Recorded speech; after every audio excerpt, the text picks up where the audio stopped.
All right, then we can see your presentation. Um, looks like we're able to go. Okay, so I'm going to start with welcoming you to another exclusive SUP46 workshop. And today we'll be talking about expansion and all things connected to getting global penetration and market share. And the purpose of the workshop series is, as always, to help you founders and entrepreneurs to get quick advice on how to improve the startup journey. And we'll keep the same structure, 45-minute session, 15 minutes Q&A if it's necessary. And as always, everyone keeps their mics on mute and webcams on because it's more fun like that. That would include you as well, Vincent, if possible. Appreciated. We will add the recordings, as always, to the internal library and available on demand whenever you like. We'll share the deck also to those who attend. And thanks, Kat, for coordinating. She'll keep an eye on the lobby and keep track on time and take care of the chat if it's necessary. We'll see how much traffic it will be there. And yeah, we will see. Got it. No worries, Vincent. We'll see if we get yeah, when we get to the Q&A, it's good to also get some input from you guys if you have any feedback on what we need to do and improve and how to make sure that the content is great. So without further ado, it's my pleasure to welcome today's expert, Nathalie Karnig from TransPerfect, and she works as Director of Business Development there. She worked with Klarna, Boy, HelloFresh, and many fast-growing startups, and have over 10 years experience and knowledge in different technical approaches and ways to manage multilingual content, as well as global branding and how a small company with help of the internet can increase sales and increase awareness, and hope to dive deeper into those topics today. Leaving the mic to you, Nathalie. Thanks for joining and hosting. Yeah, thank you, Sebastian, and thanks for that very nice introduction. So yeah, I mean, you already explained where my background is from, but yeah, like you said, like I've been working in the localization industry for the past 10 years with both large enterprise companies, but also with fast-growing startups and scale-ups. So I have some experience from across the board. And the purpose of today's presentation and what you can expect is that I'm going to walk you through some basic guidelines that's good to think about when you're embarking on your global expansion journey when it comes to content and marketing. So it's going to be some hands-on tips, but I'm also going to share some stories and experiences from what we've seen working with other startups. So I hope that's all right. And in case you have any questions, feel free to interrupt and let me know, and we can take it as it goes. Here we go. A short introduction just to the company that I work for. It's called TransPerfect. And who are TransPerfect? I guess most of you probably haven't heard of us. I had no idea about the company when I started in the industry. But basically, we focus on companies to expand and grow internationally. And we do that with both, as I said, like multinational, international organizations like Electrolux, but also with smaller one people or one person startups. And the way we've done it and the reason why we're still a player 30 years after we started is really that we lead with innovation, and that innovation of course varies a lot because the type of solutions we provide very much differ if you're a small organization or a large organization. But the solutions very much start with technology and how you automate and streamline your processes when it comes to content as part of your expansion journey. So I wanted to kick off by talking a little bit about the thought process that you should have when looking into expanding and doing that in local languages. So, like, why would you translate at all? There's many surveys out there that says that people are 70% more likely to engage with your brand or purchase a product if you speak with them in their local language. But the fact is, though, that yes, they're more likely to engage, but it doesn't necessarily mean that they, on the other hand, wouldn't engage at all if you kept everything in English. So it takes us back to the question, like, actually, why should we translate it all? And there are a few things that I recommend you look at and evaluate before you start to go ahead and perform these translations. And I think at the start, like, the way you need to think about it is really the same approach as you have to when you create your, like, any content in English, really. Like, why are you creating this? What is the purpose and the end goal to the content? So if you start by defining that, then you can also define what are the goals with creating this content. Is it maybe because of legal reasons? Is it because you, for example, have a health in Italy, for example, there's legal requirements. If you have a health product, that content needs to be translated into Italian. Is that why you're translating it? Or is it because you've had, questions from people in that market who's interested in your brand? Like, there can be a lot of different things that made you initially think about the reason for why you were adding this language. But defining those things will also help you to connect what goals you should have with this content, and in the end, which process you decide to go with. So, I mean, in a perfect world, we would translate or communicate in all languages and in all channels. But the issue is that there's also a cost related to it. So that's why we need to think about these things from the beginning and set the parameters. Because that's also the only way that we can then evaluate success.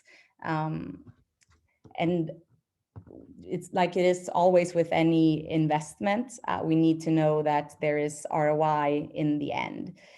So looking at it this way will help you to get that funding and also then potentially be able to later scale up and add more languages as you go. So these would be the first questions that I'd ask myself. Quick question. Yeah. Sorry to jump in. Is this like, where do you draw the line from what is, like, sometimes you don't have all the answers to those things as a startup? Mm-hmm. Like, where do you draw the line to, like, what is actually necessary in order to know how you should embark in this versus what is, like, yeah, especially for the situation of being a very small company, you might not even know like what will work. Yeah. So I think that's also, it's hard to say like a definite answer, because of course it's gonna vary depending on what company you are. And in terms of like legal requirements, those are gonna vary from market to market and what industry you're in. If you're selling a product, for example, I'd say that the bare minimum you should look at is the like the checkout, because that's typically where consumers drop out, where they feel that maybe the legal stuff, they don't get like the terms and conditions. So that would be, I definitely say, like a bare minimum if you want to start anywhere. But I think like what really draws also the baseline maybe is, if you look at all your content today that you have, and you can yourself also start to define some sort of priority, because probably you'll have some insight already to where people engage with your content. And especially, it can become especially interesting if you look at those analytics and see that, like, and evaluate where are people coming from traffic wise, and if you're getting less engagement on certain pages, for example, with people from Germany compared to people from Sweden or UK, if you have the content in English, that can also be a good indication that this is a piece of content that can add value for me to have localized.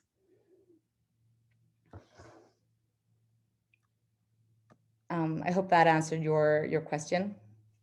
Yeah, makes sense. Okay. And also part of the checkout, I'm guessing it's not just I don't know if you'll touch upon that, but one thing is translating text, another thing is translating like the way you display currencies and pricing points and so on. Mm-hmm. Absolutely. And no, I don't have a specific section touching on that, but you're totally right that that's like a very big part in the whole localization. So speaking the local language is a big part, but not the full part of being fully localized. As you're saying, like, you also have the currency aspect and providing the right checkout tools, like, or payment options and delivery options. That's also part of the whole localization experience, or the feeling that your customer or engaged buyer might have in that market. So I think that's probably something that should be added here on this list as well. Like, do some competitive analysis also. What are other companies doing that are similar to yourselves? Like, what are they offering in terms of localization? Which payment options are they offering? Which, like, delivery, if it is a product, what options are they offering? And that should be really a part, or a way at least, that you think of your whole localization package. And if we look at a little bit where other scale ups started, at least where we got engaged, a lot of it actually stems from technology. So where we've come into the picture, we've realized that a lot of, like, what we already talked about, defining these parameters and setting goals for their content, they didn't necessarily do that. So I'm not saying that it's a requirement. Like, you can obviously have successful companies anyway, but it's definitely something that will help you guide or give you some guidance along the way of where you should focus. So going back to my original point then, where these companies started, I'd say, like, where we came into the picture, the main challenges these companies had was them from a technology perspective. So the fact that they had like developers working in their different platforms that were kind of stuck dealing with getting content translated into multiple markets. And that's not something that you want your developers focusing time on, or spending your money on. So for them, like, the common denominator was to find technology that helped simplify that process, even though maybe they did, like, the translations of user interface or content themselves internally. And I'll go into a little bit later what these type of solutions can look like, and what it's good to think about when you evaluate these solutions. But I also wanted to dive into the Klarna case study a little bit, and where they started on their globalization journey. Um, Klarna obviously has grown very quickly. We're a fast expanding company. Where they started was really that, and this is I think where many startups do start, is that you have people internally who provide translation, especially if you have those resources. So they started managing that in-house, of course, with technology that they chose to simplify the processes for the like the app content, or whatever, all the content that they had. But they came to a point where they realized that they didn't have any real control over their brand message, because with all of these people doing translations of content a little bit left and right, there was no way of ensuring that the brand message was kept. So what kind of was the first step on their journey to improve how they manage their global content was to put together guidelines that defined how they wanted the brand to be communicated in each local market. And they created this material, and still they continue to do a lot of the translations in-house, but with the help of these guidelines, they could at least ensure that regardless of who did worked on their content, if they followed the guidelines, there would be some kind of reassurance that it would be a consistent message that their consumers would be met with, like independent of which channel they interacted with Klarna in. And a little bit further down in this presentation, I'm also going to give you some tips on how you can actually create this type of material and guidelines yourself. But this was the really the first step in their process to guard their content and their branding more.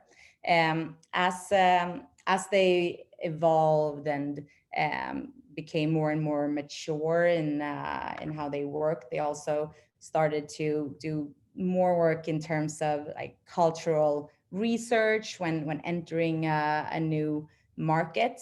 But I think that's something that will come, that kind of comes say later on in the process, and not where maybe you guys are at the moment.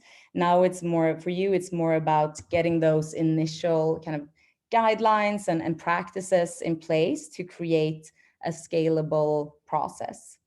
And also, like another good thing with having these like brand guidelines and base materials in place from the beginning is that it gives you the option to like both manage translations internally, but also that you can, if you have a lack of resources, bring in an external partner who can help and still follow the same guidelines.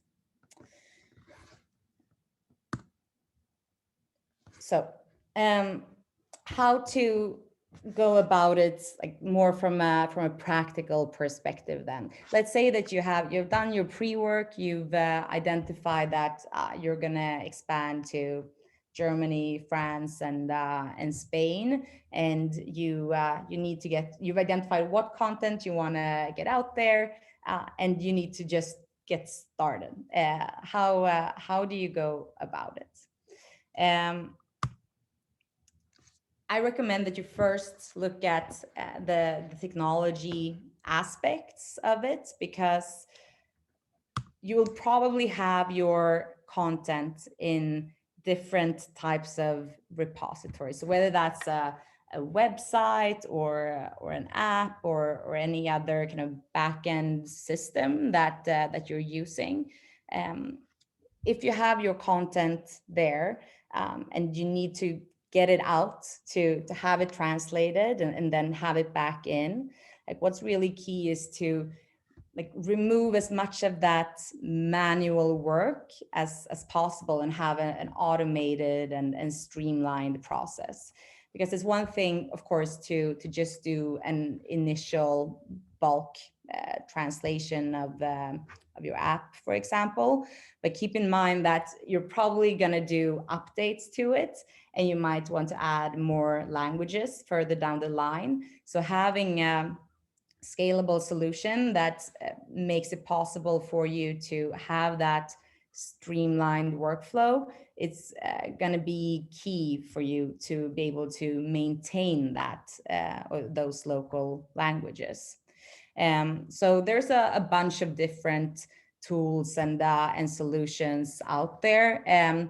The main guideline but the main guideline that I would give to you is to find a solution that fits your needs now, and it can be as simple or complex as your needs require.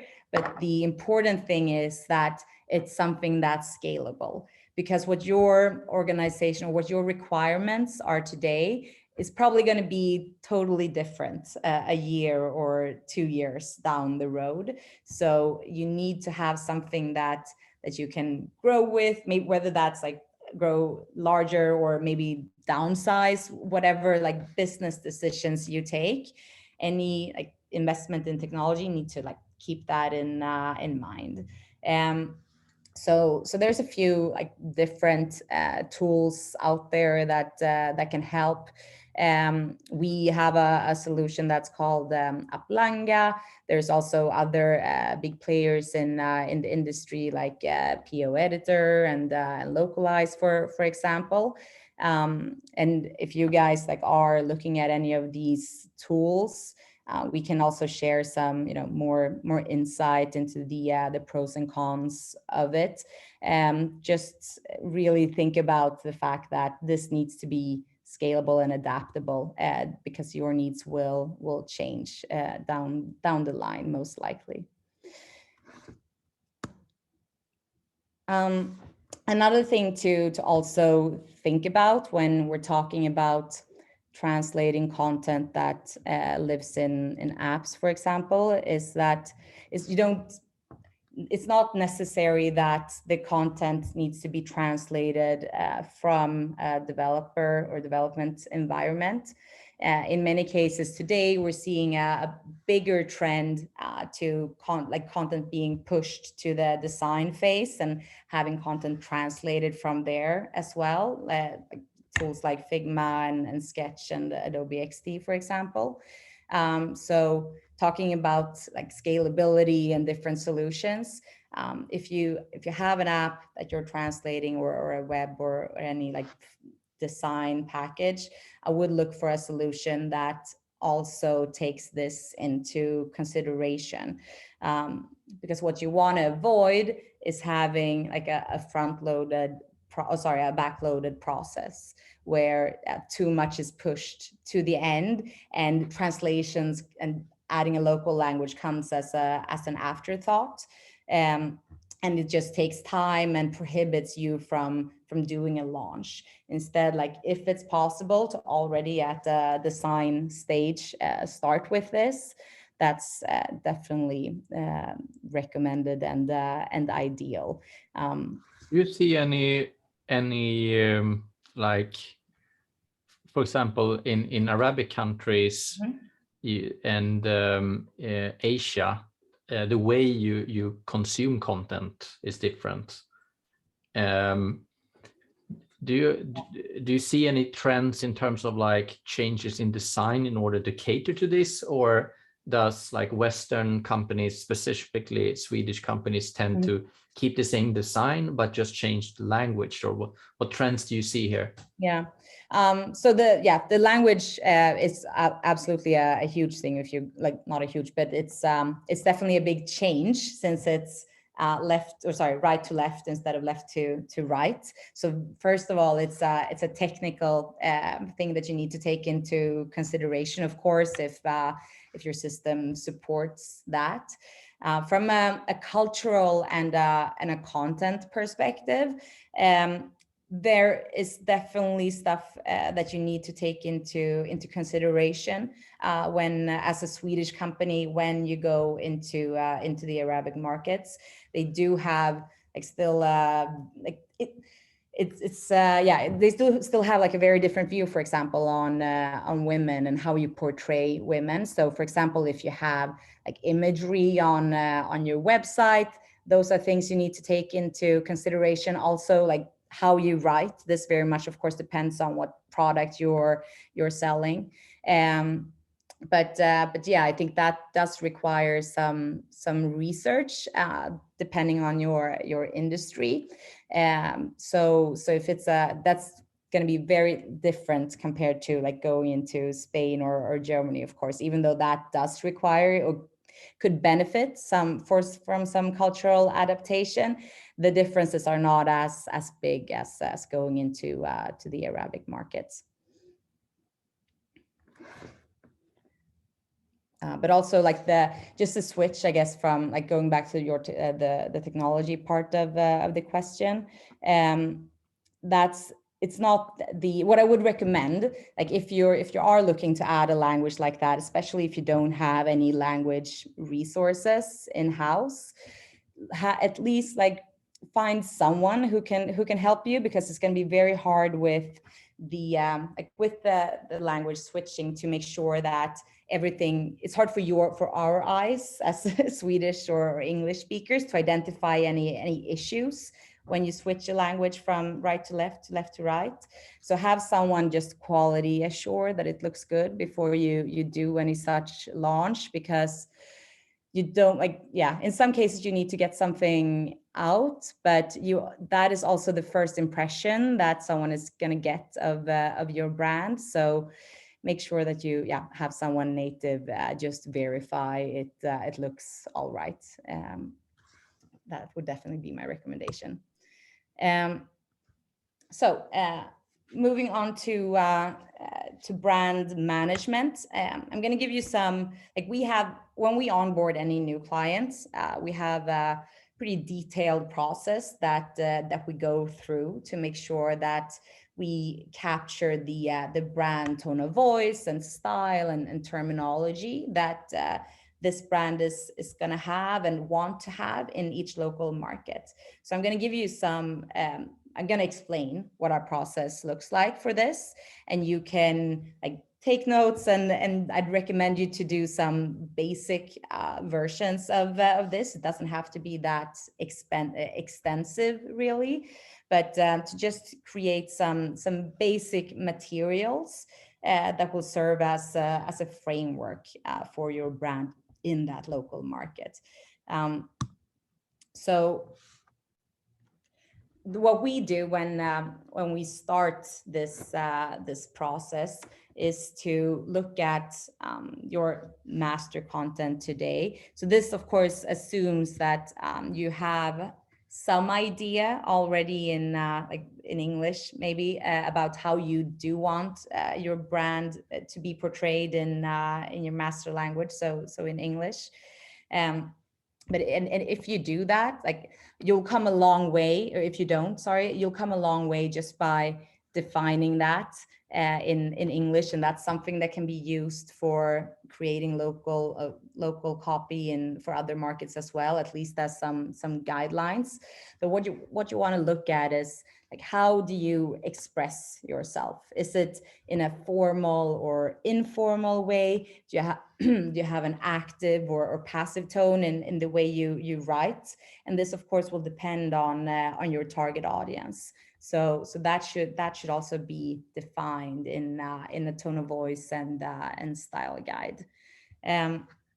You should also look at like what company specific terminology you are using. So I mean, I'd actually say, sorry, company specific and of course industry specific. So are there like specific terminologies that's used maybe by your competitors that you want to stay consistent with?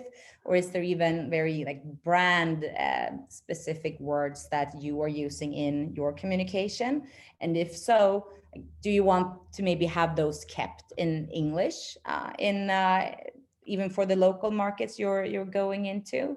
Or do you want them translated? And if so, you should decide up front what those translations, like what the translation of that term should be, so that you can also ensure that that is done consistently.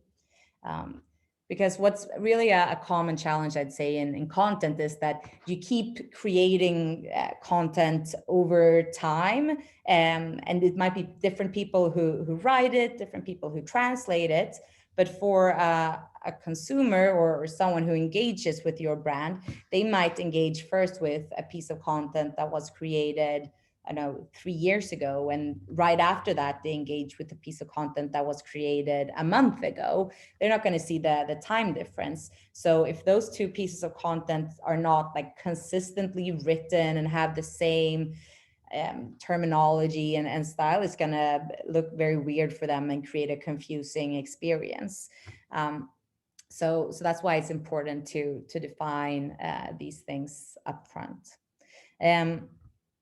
If you do work with an external partner or an agency to create translations, the last step I would recommend after putting these like guidelines in place is to always do a sample translation before you kick off any work, because even though you work with a translator, and this can be someone also, of course, you hire in-house, but even though you work with a translator who has the right industry experience, who's like worked with a lot of your competitors, they might still have a very different idea of how they should interpret your content for a specific market. It's probably still going to be like linguistically correct and everything, but it's still not like the style you're capturing, because translators are humans just like all of us, and they're going to interpret content based on their own personal framework. So what do you like, the goal of this is really to try to give them the right framework, but there's still going to be like nuances that's going to be individual, and where it's about you just finding the right person for the job. The other benefit also with creating this kind of framework to start with is that if the translator that you choose to work with, whether that's internal or external, goes on to another job, you can fairly easily plug in at least a new one and get them up and running without too much hassle, and kind of ensuring that consistency still over time. I also just wanted to mention something quickly on search. I mean, the baseline of showing up on any Google search, of course, is to have your content in the local language that your customers are searching in. But there are still nuances that you need to take into consideration, and having a site translated does not automatically mean that you're going to get that you're going to get a lot of traffic, depending on kind of how much you worked on optimizing that site. And if you do spend time optimizing your English or Swedish website with the right keywords that people are searching for your product, and answering the right questions, it unfortunately still doesn't mean that your site or your content will be optimized in the local market, because people are not gonna search the same way and on the same terminology, and like, yeah, you're not going to get that same like result, because people search in different ways and not necessarily in like the direct translated way. So and this can actually even differ like across different regions within the same country. So I think, yes, the first step is to have your site translated, but if you're spending time translating it and you're really like making a push in a specific market and you want to drive organic traffic, or if you even work with paid media, looking into what people actually search on is going to be key to drive that traffic. And I think probably the biggest waste of money, to be honest, that I see is when people translate paid campaigns or click campaigns, because then you might be bidding for keywords that people are not even searching for your product or brand. So just my advice is just don't do that. It's better to put like to do the research and do it well, and maybe on a fewer amount of ads in that case, and that's going to generate you more business rather than just translating those ads. And just to give you an example, I don't know how many of you speak Swedish, but if you were selling like byxor pants, and you were to translate that, we have two options. So you have pants and trousers. Like both are correct, but if you look at how they're used, it actually, like the search volume is hugely different between UK and US. So if you were to use the words, the word pants and target UK, you're going to miss out on a huge amount of traffic. And likewise with US, if you choose trousers. So this is just an example, and you could pretty easily do this research yourselves for your products. So just have a think about that as well when you choose your keywords and when you do create content in local languages. That search is going to be like very important to drive that traffic, and just having a translated website is not going to make the most out of your efforts, really. So this is my last point. Just wanted to give you some insight or ideas how you can think about like different content going through different translation processes and quality levels. So I'd say that today, like machine translation and AI is actually quite sophisticated, or it is very sophisticated, but it provides a high level quality output of translations. It very much depends on like what content we're talking about and what languages. For example, very creative content can be harder for a machine translation engine to adapt perfectly. Likewise with languages like Finnish, still one of the hardest languages for an engine to deliver high quality on. But in general, if you think why is that? Oh, sorry. Why is that? Why is certain languages so complex? Yeah, it's the grammatical conventions really that makes it harder for the engine, and especially in Finnish, they have a lot of different types of endings and ways that they how do you say that in English? Like bend different words with different pronouns. So it becomes it's still like the engines are getting better and better, but it's still for Finnish specifically, and I would rank that as it is the hardest language for engines these days. Also because the amount of data that is out there to train the engines are less, because it's a smaller language compared to Chinese and Russian, for example. But I would say that for content like FAQs, email support, user reviews, stuff where people just need to of course the translation should be like linguistically correct, but then the intent is is that they need to understand this and have a good idea of what's said. For that type of content, machine translation is a pretty good fit. And if you do still require it to have like a human eye on it to quality assure, you can of course add that to the process, but that's still going to be way quicker and way cheaper than having a full human translation process from the beginning. So if we look at the like the right side here of the screen, you see the content where we typically always recommend just machine translation or AI. Then we move into the middle segment, which can have a little bit, it's considered a little bit more high profile content where you might want to have someone to just have a quality assurance step before you publish the content. And then to the left, we have the content where we would typically still recommend a full human process. It can still be machine translation as the first step in the translation process, but we would recommend having a human linguist who like deeply goes through the content and makes sure it hits like a full human quality level, because this is the content that's going to help you sell and drive traffic really to your websites, and it's going to be how people interpret your company and your brand, and that's worthwhile putting your money on.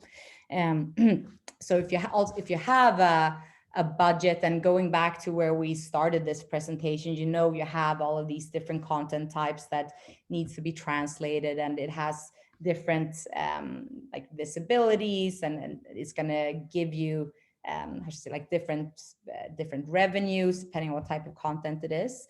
I would map that with these different processes to also have a good way of looking at like the budget of your content. So not everything will need high-end human translation.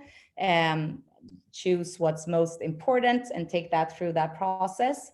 And then the content that has less visibility, maybe less importance, focus on a lower cost process like machine translation, maybe with human post editing.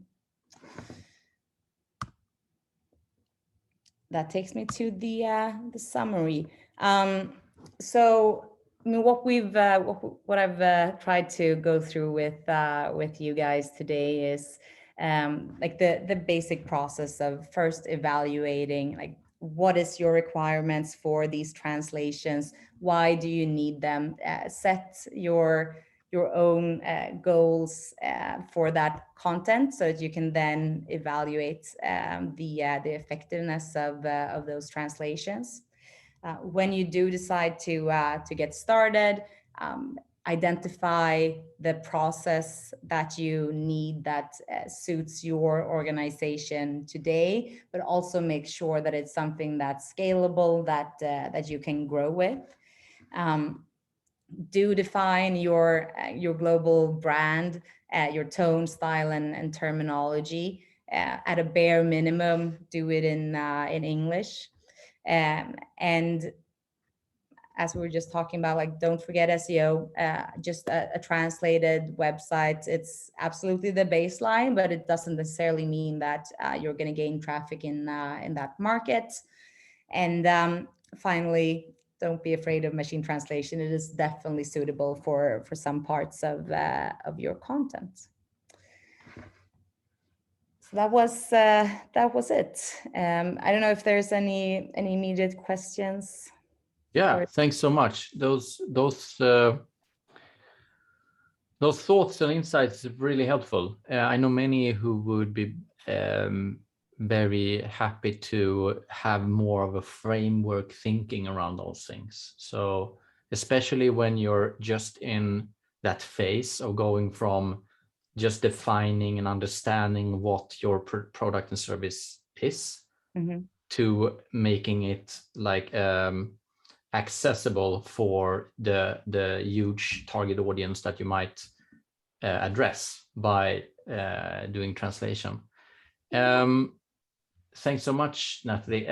Any questions from the others, from you, Nicholas or Vincent?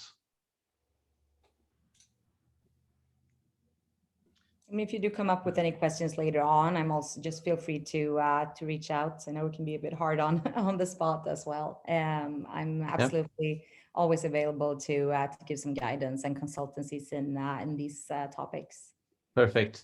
I'm gonna while we continue, I wanna, before we end this session, I'm just curious to hear your thoughts on a way for me to, I worked a lot in China before with esports. Mm-hmm. And I did a Google Translate.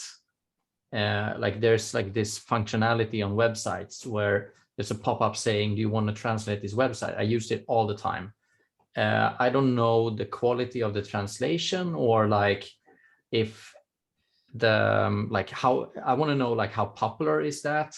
Mm-hmm. What's the effort from those who have those websites? Is it like fully automated translation layer from Google? Like, yeah, could you just give me some insights on what's going on there? Yeah. So I'm not an expert on exactly how the Google translation engine works, but it is like what it's based on. It's statistical data. So what are other pages with similar content translated on across the web? I think there's a cost, like not for us users, but for companies who apply that to their website. What I would be a bit very or cautious about when you use that technology is that anything you put through Google engines, just like if you use Google Translate and you put your content in that box and have it translate to another language, like they own that content, they get a right to that content. So if you do have any like proprietary information or anything, yeah, you don't want to be reused somewhere else at a later stage. I would be cautious of using that type of technology. There are other, like you can have the same functionality, but with like secure machine translation engines. So if that's that's a very like quick and dirty, easy way of doing it, as a way to kind of try out the new market, it can definitely be good enough. But if you have proprietary information, I'd recommend to look at an option where you have like private engines doing it and not putting it through Google. Got it. Good to know.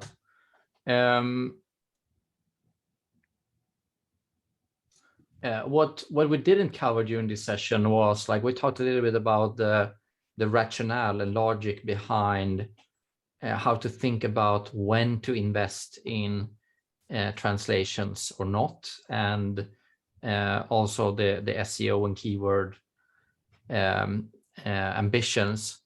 What I'm curious to hear is, like, what is let's say you're going from English language to German language. Mm-hmm. How much does it cost to translate everything to German, and what are the ways to look at that? Are you normally using your marketing budget for that, or is it like a product development budget? Like, give us some thoughts there. Yeah. So I think it depends actually on like what is driving the initiative. Once again, like, are you doing this because of legal requirements, or are you doing it because of like marketing requirements, because you want to sell more of the product? What I typically see though is that this is driven by marketing, the marketing budget and marketing initiatives, because it's typically also those parts of the company that are responsible for guarding the brand and making sure it's perceived in the best possible way in that market. And content and communication comes very closely hand in hand with that. In terms of cost and budgets, I'd say, like, the way, if you look at how the translation industry in general works, the way it's priced is on a per word basis. So it really depends on how much content is it that you have that needs to be translated. And that kind of goes back to also us looking at how much content do you have and what content is it? And can we look at different quality levels for this content type to fit our budget? So I'd say like with translations, everything is possible pretty much, like if you just want it translated. But what's going to be hard is if like the typical parameters, like if you need something fast at the best quality and it's without any cost, that's going to be a challenge. But you can typically combine two of those requirements. Like you can get something fast and cheap, you can get it fast and with good quality, but then it's probably going to be expensive. So kind of planning and taking those things into consideration, I think having content translated is always possible within any budget. You just need to adapt the process. Got it. Good to know.